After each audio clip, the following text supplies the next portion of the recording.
Mesdames et messieurs, bonsoir et bienvenue sur Info TV dans l'émission qui analyse et qui décrypte l'actualité. Et ce soir, il sera question des manifestations qui se poursuivent aux États-Unis pour George Floyd. En France, certaines ont été interdites par le préfet de police. Nous allons tout vous détailler dans quelques secondes. C'est dans ce contexte que des messages publiés par des policiers à caractère raciste sur la plateforme Facebook ont été dévoilés au grand jour. Le ministre de l'Intérieur, Christophe Castaner, promet la plus grande fermeté. The Lancet, à propos de son étude sur l'hydroxychloroquine, fait marche arrière contre le coronavirus. Les résultats sont truqués, nous en parlerons avec nos infographies. Le coronavirus qui faiblit, d'après le conseil scientifique, 4 hypothèses sont désormais à étudier. Enfin, la météo, un temps agité pour ce dimanche, des pluies sur l'ouest, un peu de soleil sur une bande du sud-ouest au nord-est, 16 en Bretagne, 19 à Strasbourg et 20 à Nice. Lundi, toujours un temps très variable et agité avec des orages, 14 à 22 degrés, donc en dessous des normales de saison. En ce qui concerne les chroniques Instant Média présentées par Théo Tornet, on va faire également un point sur toute l'actualité de la semaine, une actualité encore très chargée. Et puis il y aura les anecdotes histoire, chroniques écrites par Baptiste Combet. Bienvenue dans la semaine de l'info.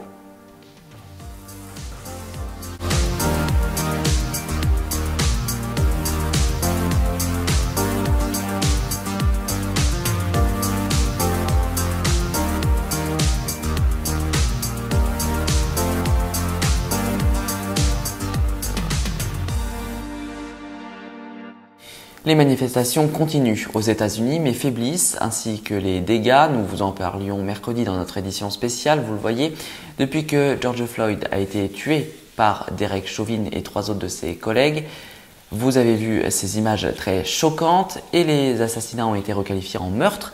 Ça veut dire que maintenant, c'est des peines de prison très lourdes, jusqu'à 40 ans de prison pour Derek Chauvin ou la prison à perpétuité. Le maire de Minneapolis a rendu un hommage, il a fait 8 minutes 46 de silence. C'est le temps que Derek Chauvin a appuyé son genou sur le cou du jeune homme. Également, Justin Trudeau s'est exprimé et Justin Trudeau, vous le voyez, très ému, a également posé un genou à terre pendant 8 minutes 46 en hommage à ce meurtre. Vous voyez ces images poignantes. Et en France, le contexte des violences policières et du racisme dans la police est également chargé. L'affaire Adama Traoré a ressurgi ces dernières semaines. Des manifestations étaient prévues ce week-end, mais elles ont été interdites en raison de la crise sanitaire, mais également en raison des débordements durant les précédentes manifestations. Et dans ce contexte également, Christophe Castaner promet la plus grande fermeté et des sanctions pour chaque faute ou mot raciste dans la police, alors que nous avons appris en cette fin de semaine que 6 policiers étaient en conseil de discipline après avoir tenu des propos racistes sur des plateformes comme WhatsApp ou Facebook. Le parquet de police de Paris a donc ouvert une enquête. Et nous continuons avec cette actualité qui nous est parvenue hier soir par le ministère des Armées. Le leader d'Al-Qaïda au Maghreb islamique, l'Algérien Abdelmalek Droukdal, a été tué par les forces françaises dans le nord du Mali, près de la frontière algérienne. Un coup de tonnerre désormais dans le monde des chercheurs scientifiques. La revue pourtant très sérieuse The Lancet admet que des résultats de l'étude sur l'efficacité de l'hydroxychloroquine ont été truqués. 3 des 4 auteurs se sont même rétractés. Alors l'OMS s'est excusé également et a repris les essais cliniques qui avaient été donc supprimés.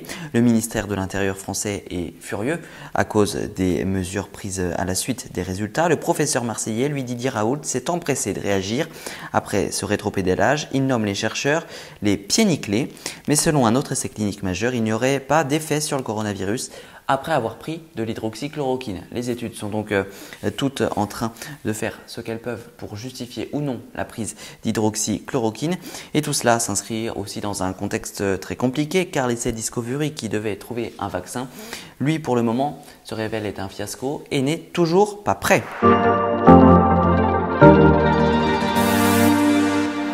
Et nous commençons ce récap de la semaine avec l'affaire Adama Traoré qui a ressurgi alors que la famille a demandé une contre-expertise. Et cette contre-expertise, elle a montré que Adama Traoré était bien décédé des suites de violences policières. Mardi, donc, des débordements ont eu lieu à Paris. Vous l'avez vu avec notre édition spéciale de mercredi. La mort de Adama Traoré qui a eu lieu le 19 juillet 2016, qui était décédé près de 2 heures après son arrestation dans le Val d'Oise après une course-poursuite avec les gendarmes. Ce rassemblement a eu lieu malgré l'interdiction du préfet de police. Eh bien, des policiers et des pompiers ont reçu des projectiles. De nombreux incidents ont éclaté, du matériel urbain a été brûlé. Mardi, nous avons également appris par Bruno Le Maire que les soldes étaient reportés à partir du 15 juillet. C'est ce qu'ont voulu les commerces pour faire face à la crise économique due au coronavirus. En Libye, les forces gouvernementales ont annoncé jeudi la reprise de l'aéroport international de Tripoli.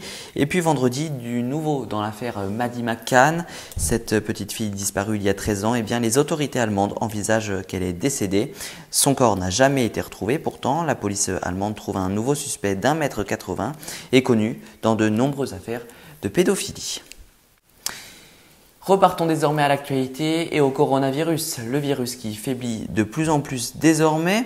On va vous montrer avec nos infographies les différents scénarios imaginés par le conseil scientifique pour faire face à une future peut-être reprise de l'épidémie. Alors regardez ce scénario 1.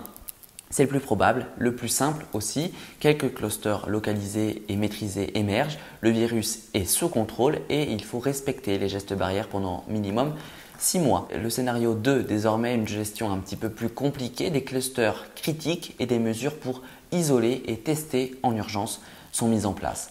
Le scénario 3, eh bien, ce serait que l'épidémie repart à bas bruit, discrètement.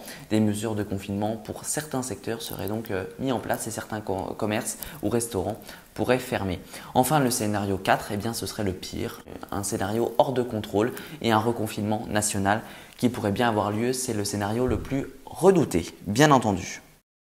Alors que la France a attaqué la phase 2 du déconfinement, premier week-end de déconfinement aujourd'hui à plus de 100 km ou en terrasse, puisque c'est désormais possible. Ce déconfinement est-il trop rapide? Nous posions la question à Hugo Petitjean. Alors nous sommes désormais en phase 2 depuis ce mardi.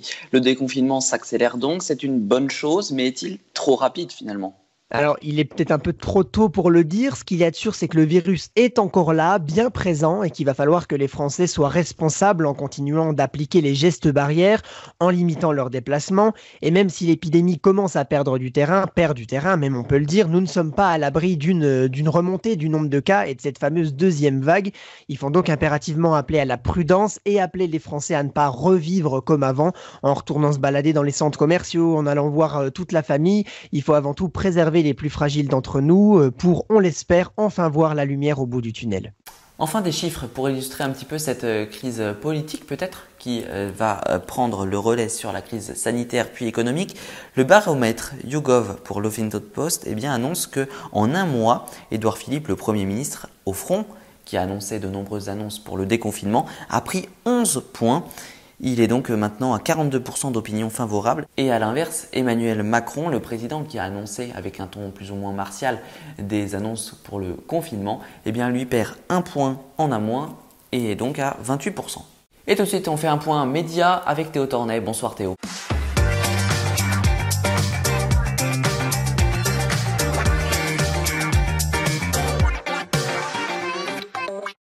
Bonsoir Léon, bonsoir à toutes et à tous, c'est l'heure de l'actu des médias. Bienvenue dans l'Instant Média, voici le sommaire. Dans la semaine des médias, on parlera de TF1 et Mediapro qui s'allient pour la Ligue 1, ainsi que de l'inquiétude pour l'avenir du jeu Fort Boyard. Et dans mes coups de cœur, on parlera des 3 séries Netflix à découvrir et les programmes télé à ne pas manquer la semaine prochaine. Bienvenue. Voici la semaine des médias. C'est un partenariat de choc qui a été créé entre TF1 et Mediapro. En effet, dans un communiqué, le groupe Mediapro Sport France a annoncé mardi matin la création de sa chaîne française Téléfoot avec un partenariat avec TF1 qui produit l'émission de football portant le même nom créée en 1977. Cet accord se reposera sur trois piliers, une licence de marque, un partenariat éditorial et de production et un partenariat de talent. Cette chaîne sera lancée à partir du mois d'août avec la reprise du championnat de Ligue 1. Les futurs abonnés du groupe Mediapro pourront suivre 20 matchs de la première division le dimanche soir et sera commenté par le tandem phare de TF1, Grégoire Margompton et Big Sante Lisa Razu. Retour pour les deux hommes sur une chaîne payante et aux commentaires de matchs de Ligue 1. Avec ce partenariat, elle comprendra la production du magazine de la Ligue 1 qui sera diffusé le dimanche de 12h à 13h sur Téléfoot et inclura des images de matchs déjà joués lors de la journée concernée. Et en plus, le nouveau diffuseur proposera plusieurs numéros d'un nouveau format Téléfoot Vintage où ça reviendra sur les moments marquants du football français. Pour finir, la déclinaison digitale du rendez-vous dominical de TF1, la quotidienne Téléfoot sera de retour. Comme chaque été, France 2 propose une nouvelle saison de son jeu estival Fort Boyard. Il y aura bien une 31e saison. Alors que les tournages ont été décalés à plusieurs reprises en raison de la crise sanitaire, le tournage des 11 numéros prévus aura lieu du 11 au 27 juin prochain. Pourtant, les compagnies d'assurance refusent à couvrir les risques liés au Covid-19. La patronne d'Aventure Line Production ALP, Alexia Laroche-Joubert, a annoncé que dans l'émission de Philippe Vandel, Culture Média sur Europe 1 vendredi matin, que si je ne peux pas tourner parce que j'ai des cas de Covid, c'est catastrophique. ALP peut mettre la clé sous la porte et ne plus jamais pouvoir diffuser Fort Boyard, en précisant que faute de couverture spécifique, des millions d'euros sont en jeu pour sa société de production. Par ailleurs, Alexia Laroche-Joubert assure avoir mené un travail de prévention démentiel avec ses équipes pour le tournage de Fort Boyard, avec les rotations des bateaux en descendant du fort qui sont augmentées pour ne transporter que 25 personnes contre 50 auparavant, et les équipes de candidats seront réduites à 5 personnalités contre 6 en temps normal, mais il souligne que le risque zéro n'existe pas. Voici les coups de cœur de genre comédie et science-fiction. Space Force commence le 18 juin 2018, où le gouvernement fédéral annonce la création d'une 6e division au sein des forces armées américaines. Ils devront défendre les satellites contre des attaques et exécuter diverses missions liées aux opérations spatiales.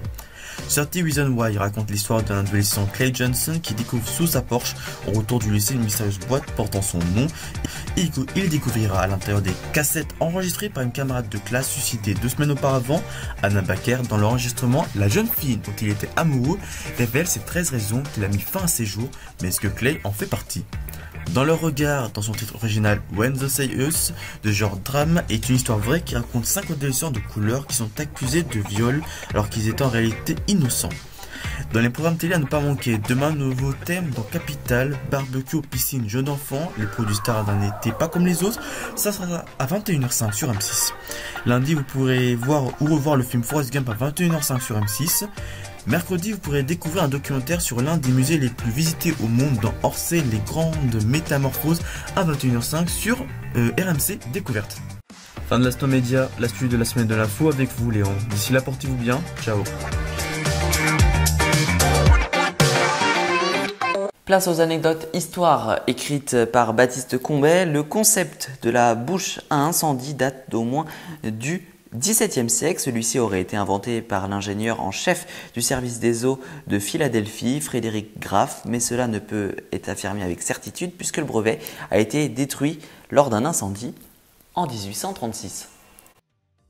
Ainsi va l'actualité, merci de nous avoir suivis. Mercredi en fin d'après-midi, vous retrouvez Alexis Durand pour son émission Instant Nature numéro 24. Il sera question du fruit du dragon, un sujet passionnant donc à découvrir sur notre chaîne YouTube. D'ici là, l'information c'est sur notre compte Twitter, @groupeinfotv comme d'habitude. Et pour nos coulisses et nos exclusivités, c'est sur Instagram, @groupeinfotv. Très belle soirée, la semaine prochaine vous retrouvez Théo Tornet à cette même place.